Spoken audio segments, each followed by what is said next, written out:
At the centre of the Christian Bible lies the book of Psalms. It's a collection of poems and songs. And poems, of course, help us to express our feelings in a way that ordinary conversation cannot do. It's why song features so much in our lives in the face of our sublimest joys and also our most harrowing sorrows. In two psalms that nestle alongside one another in the Bible, there are two statements to which I would like to draw your attention.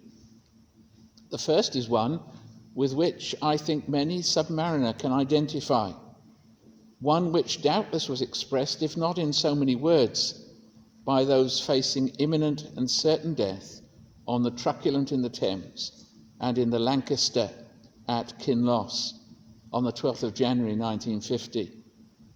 It's the words, my God, why have you forsaken me?" Perhaps others of us too can identify with the experience when in our deepest need, God seemed or seems indifferent, absent, or even to have run away. In the following psalm, made famous by its metrical version so often sung at funerals, we read, "Even though I walk through the valley of death, you are with me." Now, we might want to reword that as "even when I cross the bar, you're with me." But the point is that there is a time that all of us must face, as did those on the Truculent and at Kinloss, where all other helpers fail us. They cannot, at least for the present, join us on that lonely journey to the other side. The tenderest of relationships are severed when those of us left behind can only express our farewells. But the psalmist tells us that there is one who can and does accompany us, even at the point at which we feel most abandoned. There is, of course, a twist when we come to the New Testament writings in the Bible. There we're brought into the presence of one who, as has been said, showed to us the human face of God.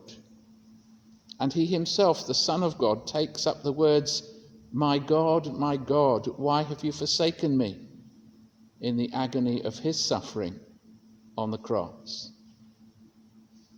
I cannot conceive of the suffering of God, abandoned by God, but I am comforted by the fact that God himself, in the person of his Son, knows what it feels like to be apparently abandoned by him.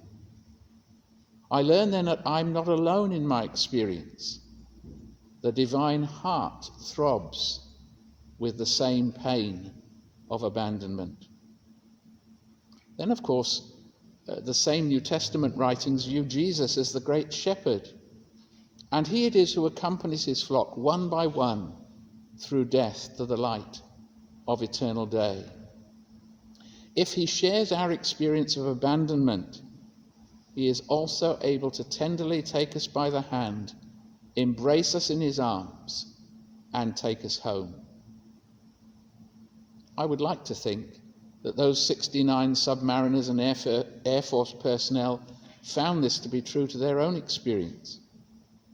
And I prayerfully trust that our sure and certain hope lies with him, who, having crossed the bar and been raised to life, comes back to accompany us from the place of abandonment to the inexpressible wonders of eternal life.